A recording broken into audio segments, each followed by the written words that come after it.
अस्सलामुअलैकुम, मैं हूं आयशा बख्श। रिपोर्ट कार्ड में खुशामदीद। भारतीय रियासत बिहार के इंतखाबात के नताइज ने नरेंद्र मोदी और बीजेपी की तर्ज सियासत को मुकम्मल तौर पर मुस्तरद किया है। पहली बार किसी वजीर आजम ने सूबाई इंतखाबात के लिए इस तरह इंतखाबी मुहिम चलाई कि 40 से ज्यादा जलसे किए गए और बमुश्किल 58 नशस्तें ले सके, जबकि बीजेपी मुखालिफ इत्तेहाद ने 2/3 अक्सरियत ली और 178 नशस्तें हासिल की। अब जिस वक्त बीजेपी की जानिब से इंतखाबी मुहिम चलाई जा रही थी तो जो सदर है अमित शाह, वो ये कहते रहे कि अगर बिहार में बीजेपी को हार मिली तो पाकिस्तान में पटाखे चलाए जाएंगे, यानी कि याद फिर भी पाकिस्तान रहा। इस हार के बाद भारत में अखबार ये लिख रहे हैं कि पाकिस्तान का तो इल्म नहीं, लेकिन बिहार में नीतीश कुमार की जीत के बाद वहां पर भरपूर तौर पर पटाखे चलाए गए हैं। भारतीय मीडिया में मुख्तलिफ तज्जिए और तबसरे दिए जा रहे हैं। ये कहा जा रहा है कि ऑपोजिशन से दूर बीजेपी की हुकूमत क्या माशी कारकर्दगी की वजह से हारी या फिर इंतहा पसंदाना सोच के बायस। ये तो तय है कि बीजेपी की हुकूमत अब अपनी माशी इस्लाहात नहीं कर सकेगी, क्योंकि राज्यसभा में उन्हें 2/3 अक्सरियत हासिल नहीं है। अदम बर्दाश्त और अदम रवादारी की जो पॉलिसी बीजेपी की हुकूमत ने अपनाई है, क्या दिल्ली बिहार के बाद उत्तर प्रदेश के इंतखाब से पहले बीजेपी हुकूमत अपनी इस पॉलिसी को नजरसानी करेगी, इसको करना जरूरी समझेगी?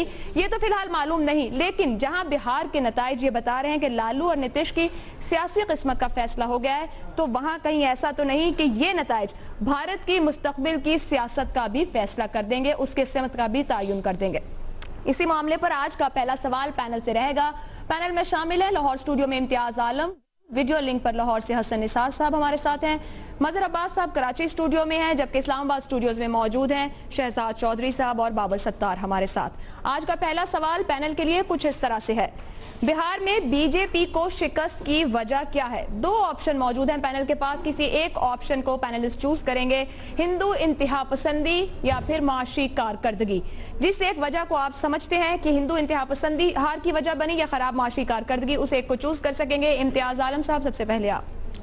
देखिए, इस इलेक्शन में वोट तो सीटें तो लगता है कि ये महागठबंधन ग्रैंड अलायंस जीत गया 243 के करीब और बीजेपी के पास रह गई फ़कत 58 सीट्स।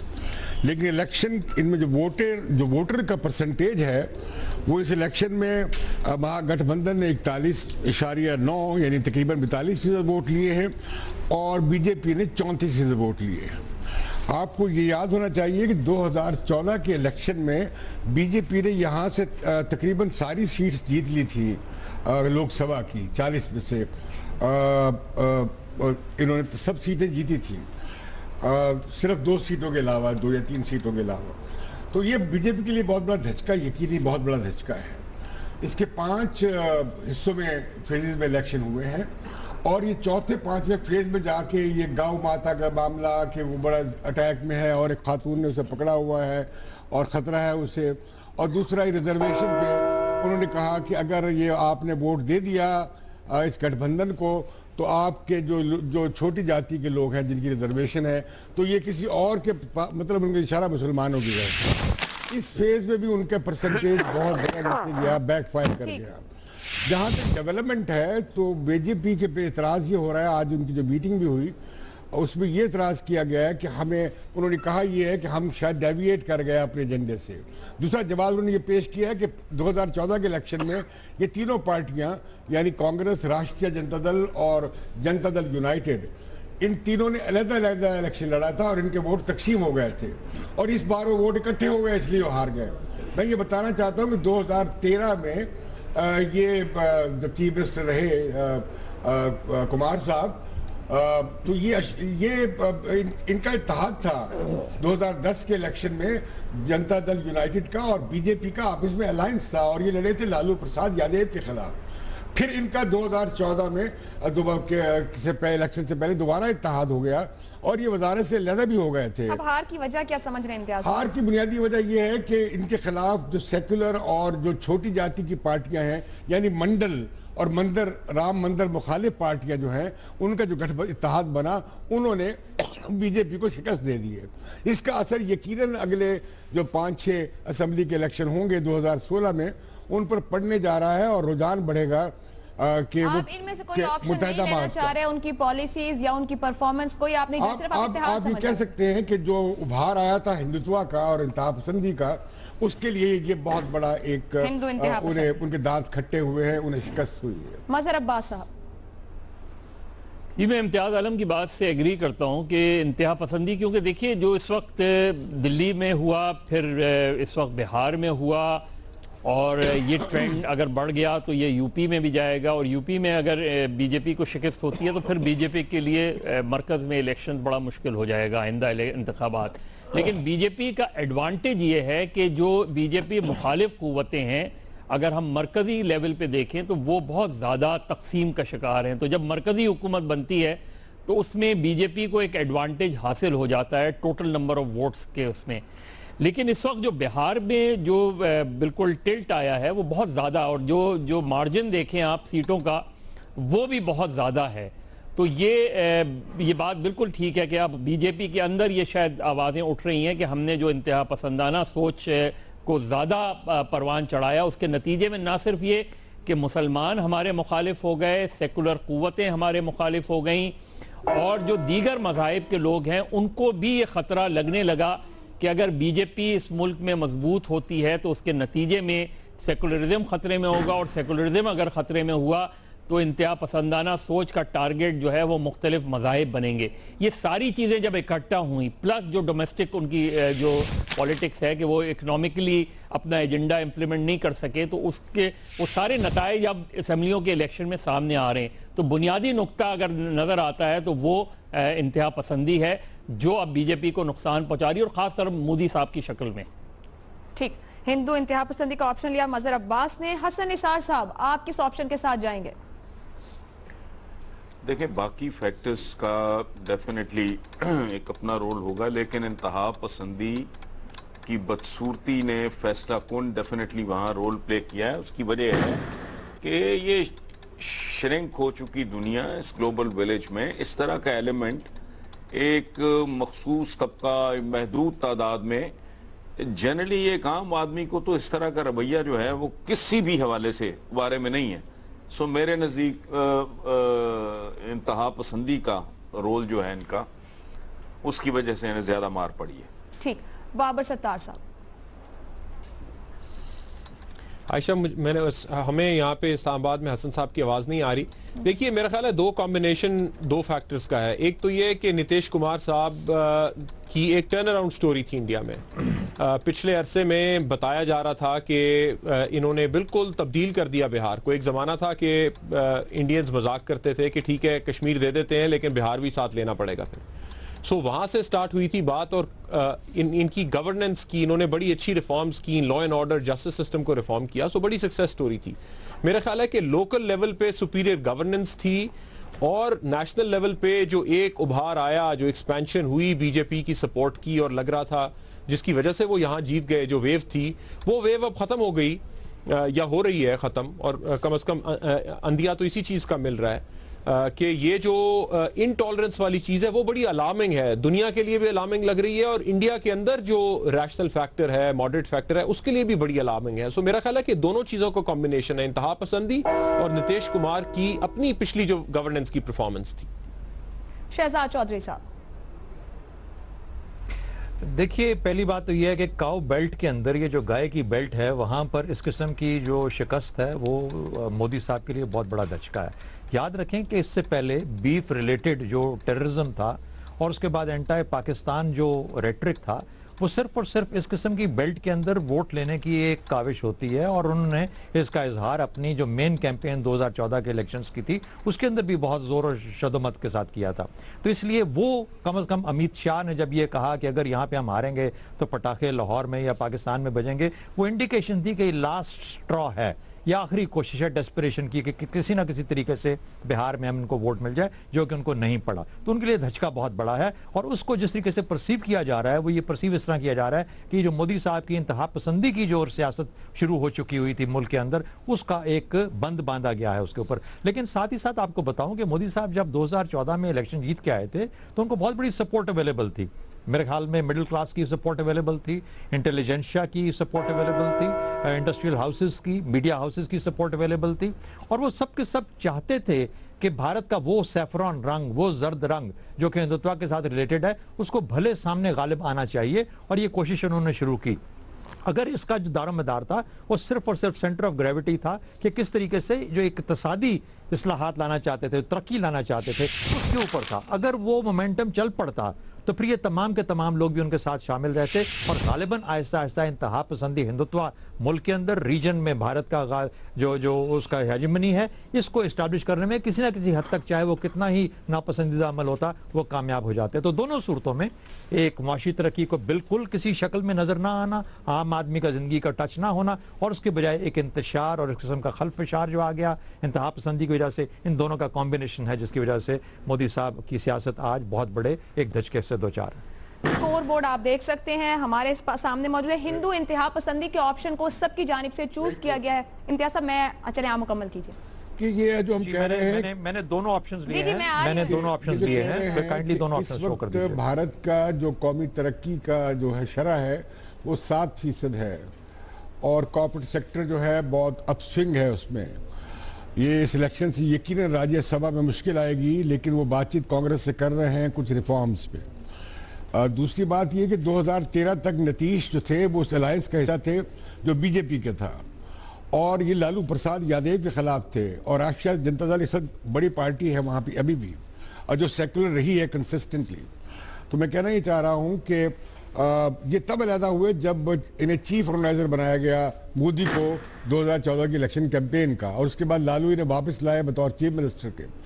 वहाँ पे यकीनन ये बात हुई है, लेकिन ये फैक्टर इतना बड़ा नहीं था जितना हम समझ रहे हैं, और ये बात कि हिंदुत्व पे इसका बहुत बुरा असर पड़ना है पांडिचेरी में, मगरबी बंगाल में, तमिलनाडु में जब अगले साल इलेक्शन होंगे, इससे अपोजिशन तकड़ी होगी, एक चेक लगेगा। जिस तरह पूरे मुल्क में गलगला बिछ गया इनकी अफ्रीका वाराना और तंग नज़र सोच का और शौवनिस्ट सोच का, लेकिन इसमें बुनियादी फैक्टर जो है, जो कॉम्बिनेशन बना सेकुलर फोर्सेस का, उसने अदा किया है। उनकी जीत हुई है, और वो पहले भी उनके वोट ज़्यादा पड़े थे उन्हें।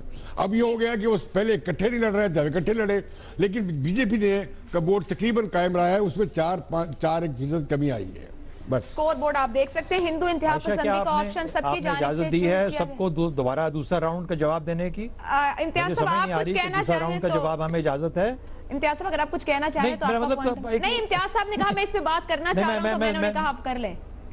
अच्छा, अगर आपको कुछ पॉइंट देना तो आप कर सकते हैं। पॉइंट ले उनका, नहीं ठीक है, अगले सवाल के जवाब में बोलें। ठीक है। हिंदू इंतहा पसंदी का ऑप्शन सबने लिया। बाबर सत्तार साहब ने उसके अंदर मजीद ऐड किया नीतीश कुमार की कारकर्दगी को, जबकि शहजाद चौधरी साहब ने दोनों ऑप्शंस को चूज किया कि उनका कॉम्बिनेशन। सबसे ज्यादा गुफ्तगू की इम्तियाज आलम साहब ने 3 मिनट 47 सेकंड, सबसे कम गुफ्तगू की हसन निसार साहब ने सिर्फ 36 सेकंड तक बात करते हुए अपनी राय का इजहार मुकम्मल तौर पर किया।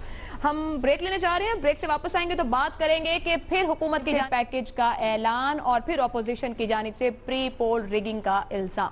गुफ्तगू ब्रेक के बाद।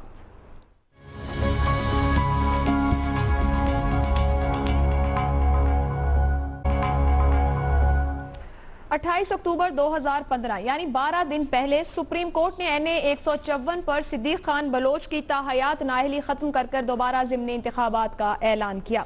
6 नवंबर को वजीर आजम ने लोधरा का दौरा किया, वहीं दौरा किया जहां ये ज़िमनी इंतखाब होना है। किसान पैकेज के तहत वजीर आजम नवाज शरीफ चेक तकसीम करने गए, जबकि वहां उनकी जानिब से 2.5 अरब के पैकेज का ऐलान किया गया। इसके अलावा 2 फ्लाईओवर्स, एक ज़रई यूनिवर्सिटी और एक कॉलेज के क़याम का ऐलान किया गया। ये भी कहा कि लोधरा को मोटरवे से मिलाया जाएगा। 6 नवंबर जिस दिन ये दौरा हुआ, उसी दिन इलेक्शन कमीशन की जानिब से 23 दिसंबर तारीख मुकर्रर की गई लोधरा NA 154 के ज़िमनी इंतखाब के लिए। 6 नवंबर के रोज ही पाकिस्तान तहरीक इंसाफ के NA 154 से उम्मीदवार जहांगीर तरीन की जानिब से इलेक्शन कमीशन को खत लिखा गया और उसमें इस दौरे पर एतराज करते हुए इसका नोटिस लेने का मुतालबा किया गया और इसे प्री पोल रिगिंग कहा गया, यानी कि इलेक्शन से पहले धांधली का इल्जाम लगाया गया। इसी मामले पर अगला सवाल पैनल से कुछ इस तरह से है। वजीर आजम का लो पैकेज का ऐलान क्या प्री पोल धांधली है, हाँ या नहीं में से एक ऑप्शन पैनल चूज कर सकेगा। हसन निसार साहब सबसे पहले आप। 100% इस पे तो गुफ्तगू करने की, सवाल जवाब करने की जरूरत ही नहीं, और इसके बगैर ये देखें, ये उनके DNA है नून, और ये जो कह रहे हैं, मुसलसल एक बात दोहरा रहे हैं कि पीटीआई की सुई फंसी हुई है धांधली पे, तो मेरी अर्ज ये है कि जब तक आप धांधली करते रहेंगे वो धांधली का शोर मचाते रहेंगे। इस वक्त ये दोनों पार्टियां एक ही काम कर रही हैं, दो जगह पे काम एक है, तकसीम ये है वो धांधली किए चले जा रहे हैं, वो धांधली पे मातम किए चले जा रहे हैं। डेफिनेटली है ये प्री पोल नंगी धांधली है ये। शहजाद चौधरी साहब। हाँ, मैं एग्री करता हूँ हसन निसार साहब के साथ कि अगर इलेक्शन कमीशन के जो कवानीन हैं उनकी वायलेशन है तो फिर तो बिल्कुल इसको प्री पोल धांधली बोलें या धांधली बोलें, वो बिल्कुल मुनासिब है और इसके ऊपर जो भी एक्शन बनता है मेरे ख्याल में इलेक्शन कमीशन को लेना चाहिए। लेकिन मैं एक चीज़ से थोड़ा सा कुछ इख्तलाफ रखता हूँ और वो पॉलिसी के कॉन्टेक्स्ट के अंदर वो ये है कि मुझे नहीं समझ आती कि प्राइम मिनिस्टर साहिबान या वजीर साहिबान जो बाकी हैं वो के पिछले यानी 122 के इलेक्शन में लाहौर हाई कोर्ट का एक डिसीजन भी आ गया था उसके ऊपर, क्या वजह बनती है कि उनको इजाज़त नहीं दी जाए एक सियासी अमल करने की। लेकिन सियासी अमल का मतलब ये हरगिज़ नहीं है कि वो जाके वहाँ पे चेक बांटते फिरें और इलेक्शन से पहले या कुछ ऐसे और चीज़ें करते रहें जिनका के ताल्लुक उनको लोगों को एंटाइस करने से है। तो मैं उस चीज़ से ऑब्वियसली डिसएग्री करता हूँ, लेकिन ये जो हक है कि वहाँ पर तकारीर करना, कैंपेन करना, कैनवेसिंग करना वगैरह वगैरह, ये हर लीडर को, सियासी लीडर को हक है और वो मिलना चाहिए। बाबर सत्तार साहब।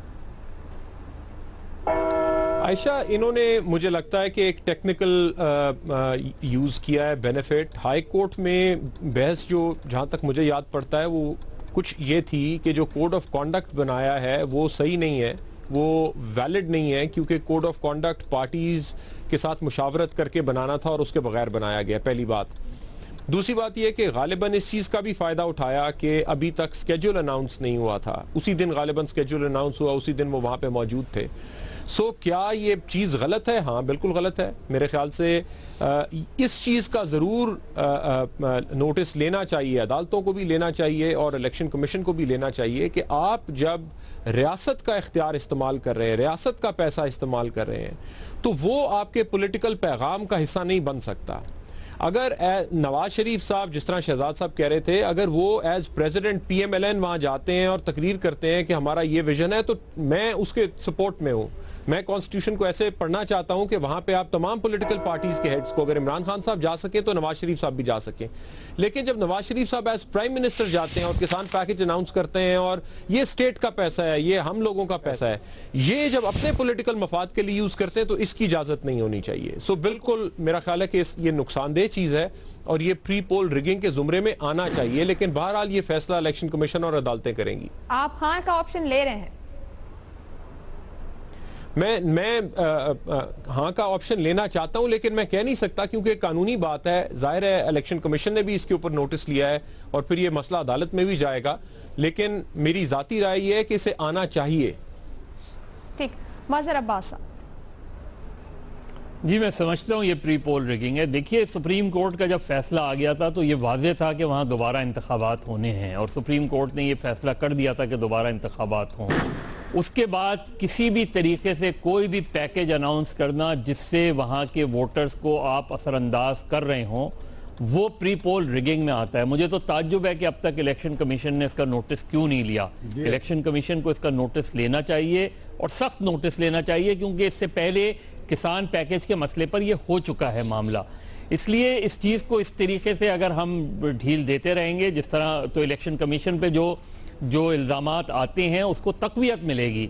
लिहाजा मेरा ख्याल है वज़ीर आज़म साहब को इस चीज़ को अवॉइड करना चाहिए था। जब सुप्रीम कोर्ट ने इलेक्शन का दे दिया था तो उसके बाद इंतज़ार कर रहे थे। देखिए, उसके बावजूद कि ये सारी चीज़ें अपनी जगह होती हैं, लेकिन वोटर पे बहुत हद तक असरअंदाज नहीं होती। उसके बावजूद जो उसूल है वो अपनी जगह है, बिल्कुल भी ऐलान नहीं होना चाहिए था और ये बिल्कुल प्री पोल रिगिंग के ज़ुमरे में आता है।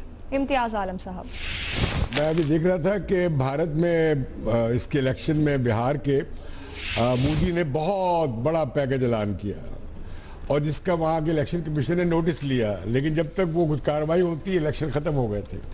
यहाँ पे इन्होंने गालिबन ये किया है PMLN ने कि अभी शेड्यूल अनाउंस नहीं हुआ है, उससे पहले उन्होंने पैकेज आके ऐलान कर दिया है।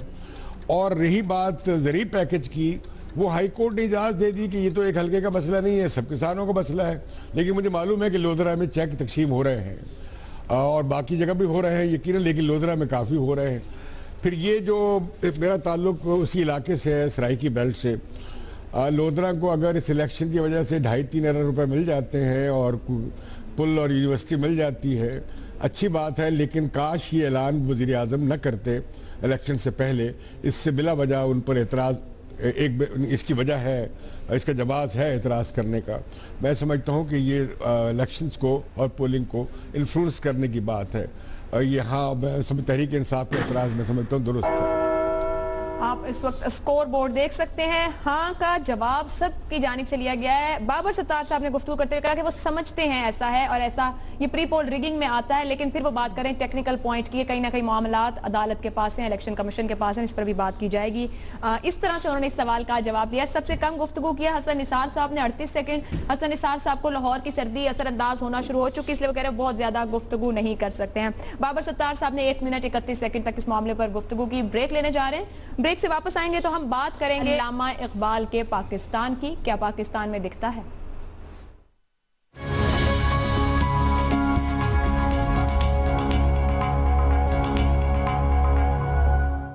रिपोर्ट कार्ड में एक बार फिर खुशामदीद। पाकिस्तान एक ऐसा मुल्क जिसे इत्तेहाद और सालमियत की जरूरत है और हमारे वसीउ नजर रहनुमाओं को देखें कि उन्होंने इकबाल डे जैसे गैर मुतनाज़ा मामले को भी मुतनाज़ बना दिया। इकबाल का फलसफा खुदी, क्या ये कौम छुट्टी करके सीखेगी या बगैर छुट्टी किए सीख लेगी? गुज़िश्ता हफ्ते विफाक और सूबों के दरमियान ये मामला जिस तरह सामने आया, इसने पूरी कौम को उलझाए रखा। और जब सुलझा तो ये कि कोई नोटिफिकेशन आ रहा है, कोई जा रहा है, लेकिन खैबर पख्तूनख्वा में तातील का ऐलान किया गया और इसकी तशरीह पाकिस्तान तहरीक इंसाफ के रहनुमा शाह महमूद कुरैशी की जानिब से की गई सोशल मीडिया पर, जिसे बाद में PTI की जानिब से भी रीट्वीट किया गया कि the Iqbal day holiday only in KPK is evidence of PTI being the sole political party committed to Allama Iqbal's vision and ideology. इसी मामले पर आज का हमारा रिपोर्ट कार्ड का अगला सवाल, इकबाल पाकिस्तान के कौमी शायर, इकबाल डे पर छुट्टी ऐलान कौन करेगा, विफाक या सूबे? मजहर अब्बास साहब, सबसे पहले आपकी राय। वो इकबाल था, तूने ये क्या गजब किया, मुझको ही फाश कर दिया, मैं ही तो एक राज था सीनाए कायनात में। जो कौम लिबरल पाकिस्तान को नहीं समझ सके वो अल्लामा इकबाल या कायदे आज़म को नहीं समझ पाएगी। देखिए, आप छुट्टी करके अल्लामा इकबाल, जिन्होंने छुट्टी की उन्होंने कौन सा अल्लामा इकबाल को समझा और जिन्होंने छुट्टी नहीं की उन्होंने कौन सा अल्लामा इकबाल को समझा। आप देख लें, ये जितने हमारे मरकज़ी रहनुमा हैं, इन रहनुमाओं में से कितनों ने आज इकबाल डे की तकरीबात का वो किया, कितने स्कूल्स और कॉलेजेस में इकबाल को सही मानों में पढ़ाया जाता है। तो यहाँ खुदी को समझने और ना समझने का मसला नहीं है। यहाँ अल्लामा इकबाल को ना समझाने वाले लोग मौजूद हैं और ना समझने वाले लोग तैयार हैं।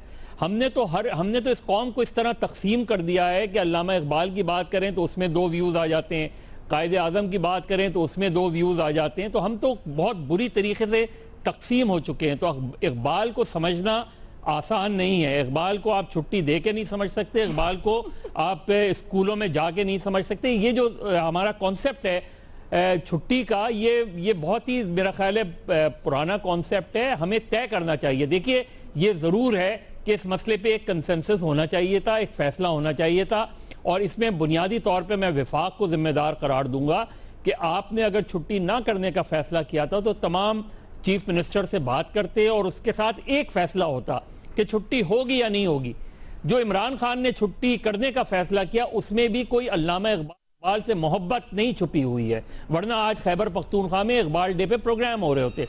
उसमें ये दिखाना है कि चूंकि नवाज शरीफ ने छुट्टी नहीं की तो वो ये दिखाना चाह रहे हैं कि इमरान खान पंजाब के भी लीडर हैं और पंजाब के बड़े लीडर हैं। तो इकबाल को हम इस तरह तकसीम ना करें, फैसला करें कि जो भी हमारे कौमी त्यौहार हैं उस पर अगर छुट्टी नहीं करनी, और ज़्यादा बेहतर है कि छुट्टी ना करें, आप कुछ काम भी करके दिखा दें। बहुत सी चीज़ें हम हमेशा छुट्टियों पे गुजारा करते हैं, कुछ काम करना सीखें। तो मेरा ख्याल है कि इस पर एक कौमी इत्तेफाक राय होना चाहिए। छुट्टी होने से इकबाल समझ में नहीं आएगा और छुट्टी ना होने से इकबाल समझ में नहीं आएगा। बाबर सत्तार साहब, आज तक तो चांद का मामला था, सबसे पहले खैबर पख्तूनख्वा में दिखता था। इस बार 9 नवंबर के साथ भी इस कौम ने वही हाल कर दिया, रहनुमाओं ने वही कुछ किया। किसने ऐलान करना था, वफाक ने या सूबों ने? देखिए, मैं तो मजहर साहब के साथ अग्री करता हूँ। हमारा एक छुट्टी का कल्चर है, हम छुट्टी चाहते हैं, बस काम नहीं करना चाहते।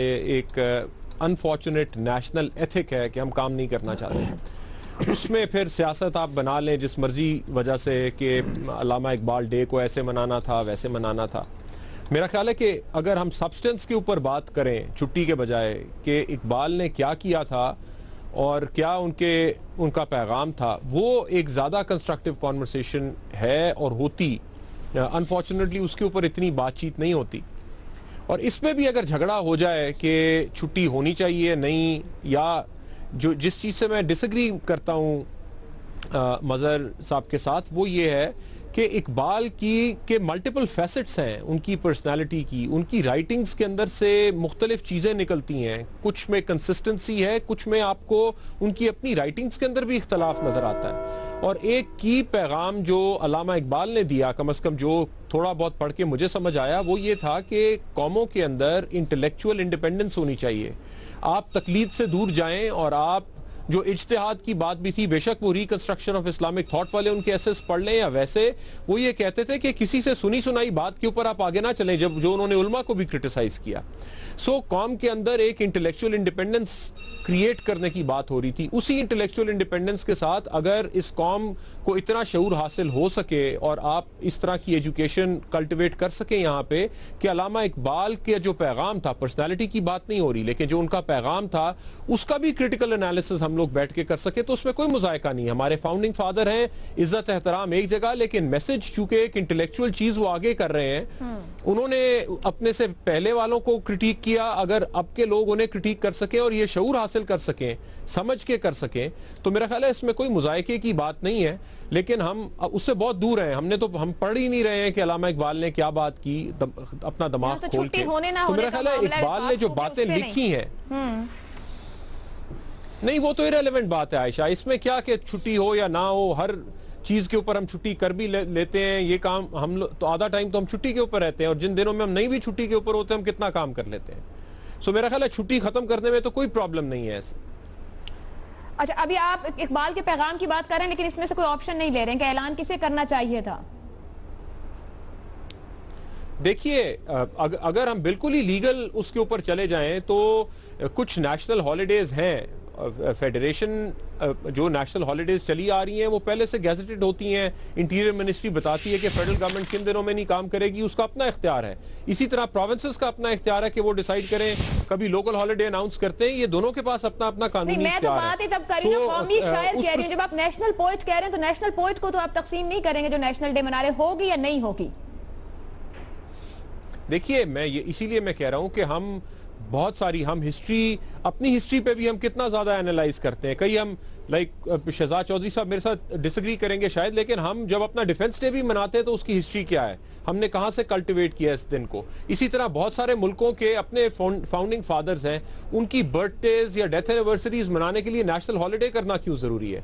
तो मैं इस जनरल आइडिया से कि एक नेशनल या फाउंडिंग फादर है आपके या नेशनल पोइट हैं, उनकी बर्थडे को सेलिब्रेट करने के लिए आपको मुल्क में आम तातील करने की जरूरत है। मैं इस चीज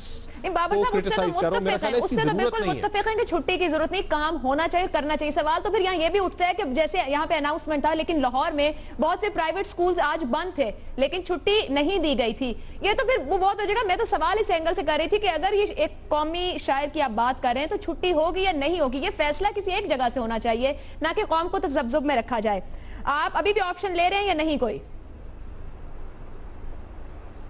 नहीं, मैं तो ये कह रहा हूं कि छुट्टी नहीं होनी, छुट्टी होनी, ठीक है। शहजाद चौधरी साहब, जिस तरह बाबर सत्तार साहब ने अल्लामा इकबाल के पैगाम की बात की, अगर आप अपनी गुफ्तगू में शामिल करना चाहें तो इकबाल का पैगाम जो आप लोगों ने इकबाल की पोइट्री से, उनके फलसफे से लिया हो, तो उस पर भी बात कर सकते हैं। शहजाद साहब, देखिए, इकबाल अजीम शायर थे, मुफक्किर थे, शायरी से हट के मज़ामीन के ऊपर उन्होंने ख्याल अपना इजहार किया, नसर में भी किया और शायरी तो बेशुमार की और कमाल की शायरी की। ऐसी शायरी जो कि गालिबन हम जैसे लोग मुकम्मल तौर पर समझ भी नहीं सके और पढ़ भी नहीं सके, और जहाँ तक हमने पढ़ा बहुत तो गलत उम्र में पढ़ा और जिस उम्र में पढ़ा उसमें उतनी समझ भी नहीं आई। लेकिन मैं ये ज़रूर जानता हूँ कि उनका एक असर उस वक्त के नौजवान पर ज़रूर था।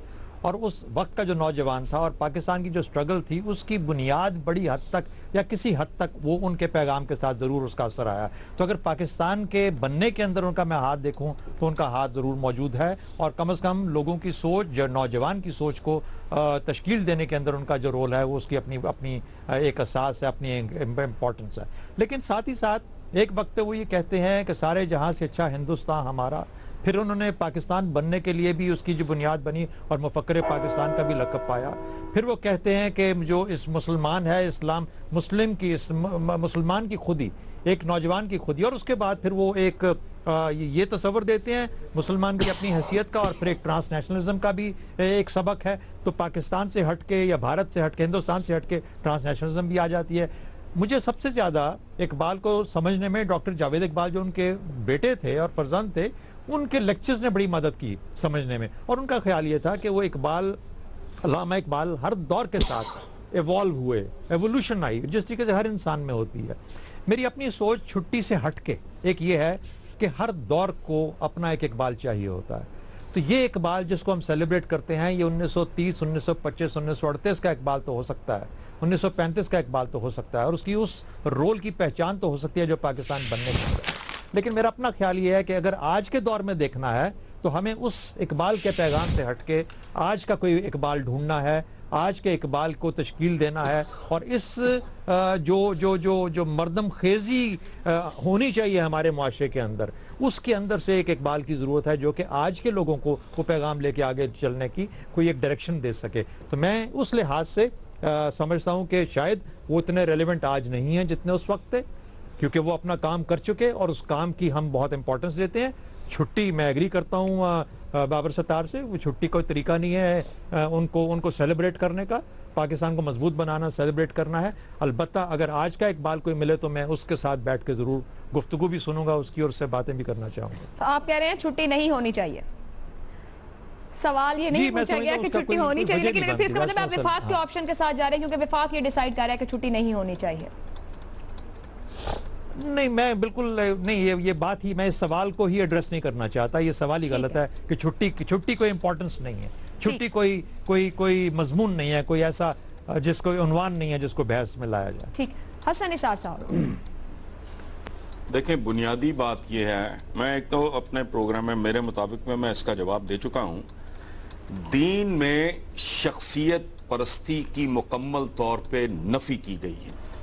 अगर हमने शख्सियात और मशाहीर के हवाले से छुट्टियां करनी हैं तो बीबी फिर 365 लीप का 366 का साल होता है, तो आपको एक साल में कम से कम 700-800 छुट्टी तो करनी पड़ेगी। एक बात प्योरली दीन के हवाले से, ये डबल स्टैंडर्ड्स नहीं, या इधर या उधर एक तरफ चलो। दूसरी बात, शहजाद साहब ने बहुत खूबसूरत बात की है, ये beautifully analysed the actual status of Allama Iqbal. अगला ये है कि आप अपने इज्तमाई गिरेबान में अगर मुंह डालना पसंद फरमाएं तो we do not deserve holidays at all. हमें तो इतवार की छुट्टी भी चंद सालों के लिए मनसूख कर देनी चाहिए। और आखिरी बात जो मैं अर्ज करूंगा वो ये है कि किसी भी शख्सियत को, अपने बुजुर्गों को या मशाहीर को खराज अकीदत या खराज तहसीन पेश करने का इससे भोंडा और गया गुजरा घटिया तरीका नहीं हो सकता कि आप उस दिन चारपाइयां तोड़ते रहो, टीवी देखते रहो, खराटे लेते रहो या अपनी बेगम से लड़ते रहो। ये क्या छुट्टी, ये इस कौम के आगे थोड़ी छुट्टियां, बंद करें छुट्टियां सारी है। या झक मारी है वैसे केपीके ने, कार्रवाई डाली है और बहुत ही सतही तरीके से डाली है। हसन साहब, अल्लामा इकबाल का कोई पैगाम जिसे आज पाकिस्तानी नौजवान और पाकिस्तानी कौम को समझना चाहिए या नहीं, बहुत से मामलात में वो रेलेवेंट रह ही नहीं गए। अब दश्त तो दश्त है, दरिया भी ना छोड़े हमने। ये क्या तेगों के साए में हम पलकर जवान हुए हैं? ओ भाई, इट्स अ डिफरेंट वर्ल्ड। लेकिन ये एक और बहस है, ये इसका आपके सवाल से कोई ताल्लुक नहीं है। ठीक, इम्तियाज आलम साहब। अल्लामा इकबाल के बारे में कहा जाता है कि तसव्वुर पाकिस्तान उन्होंने पेश किया, उन्होंने नहीं पेश किया। हाँ, अलबत्ता ये है कि वो मुस्लिम लीग में थे, कायद आज़म के बहुत करीब थे और मुस्लिम राइट्स के लिए काम कर रहे थे। दूसरी बात ये कि वो मुतकल्लिम थे, इल्मुल कलाम के माहिर थे। और तीसरी बात ये कि उनकी शायरी के मुख्तलिफ अदवार हैं, मुख्तलिफ हिस्से हैं। वो फाशिज़म से भी मुतासर रहे, नीशियन व्यू से मुतासर रहे, वो मार्क्सिज्म से मुतासर रहे, वो पैन इस्लामिस्ट भी थे और वो इंडियन नेशनलिस्ट भी थे। लेकिन मैं समझता हूँ कि इकबाल ने उर्दू शायरी में और हमारी अपना जो मुस्लिम जहन है और मकालमा है उसमें बहुत बड़ा कंट्रीब्यूशन है। ख़ास तौर पे जो उनके लेक्चर्स हैं, reconstruction of religious thought in Islam, यानी इस्लाम में फ़िक्री मकालमे की ज़रूरत या उसकी तश्कील नौ, उसमें इकबाल नज़र आते हैं कि मज़हब के अंदर मंतकी दलील को बहुत ऊंची सतह पे ले जाने की हद तक, कि जहाँ जाके बड़े लोगों के पर जलते हैं, उसमें जो जदलियात है मंतक की बड़े अरूज पे ले गए। और उनका जो तसव्वुर है जिससे पूरी कौम हम आज भी फ़ायदा ले सकते हैं, वो स्पिरिचुअल डेमोक्रेसी यानी रूहानी जमहूरियत का है। इकबाल एक तरह की बड़ी आला सतह की जमहूरियत, जो रूहानी हद तक भी जमहूरियत के कायल थे, वो इनकलाब का हमारे मुल्क के हवाले से और मुस्लिम दुनिया के हवाले से भी एक ऐसा बेहतरीन तसव्वुर है जिसे पाकिस्तान में भी और बाकी जगहों पे जहाँ पे लोग इंतहा पसंदी की तरफ चले गए हैं, उन्हें रूहानी जमहूरियत के तसव्वुर पे जाना चाहिए। अब मैं समझता हूँ कि छुट्टी की ज़रूरत नहीं है और ये बात दुरुस्त है। मुझे इत्तफाक है अपने दोस्तों से जिन्होंने कहा कि छुट्टी के बगैर हमें देखना चाहिए, अपने माजियों को पॉजिटिवली भी खंगालना चाहिए, जो उनकी अच्छी चीज़ें उनसे लेना चाहिए, इस्तेमाल करना चाहिए, रहनुमाई लेनी चाहिए, जो चीज़ें रेलेवेंट नहीं रह गई आगे बढ़ना चाहिए। प्रोग्राम के इस आखिरी सवाल पर आपने पैनल की राय जानी, छुट्टी नहीं की जानी चाहिए, इस पर बात की। साथ साथ ये भी कि हम आज जिस जगह मौजूद हैं इसमें तो हमें अपना वीकेंड या हॉलीडेज जो आते हैं वो भी काम करके गुजारनी, और तज्जियाकार इस बात पर भी मुत्तफिक दिखाई दिए कि आज की दुनिया और आज के पाकिस्तान में कहीं कहीं जरूर इकबाल रेलेवेंट है, लेकिन आज एक और इकबाल या उस तरह से इकबाल हो जो हमें आज के दौर में राह दिखा सके। आपने आज का प्रोग्राम देखा, पैनलिस्ट की राय जानी, अपना फीडबैक हमें भेज सकते हैं। मुझे इजाजत दीजिए, अल्लाह हाफ़िज़।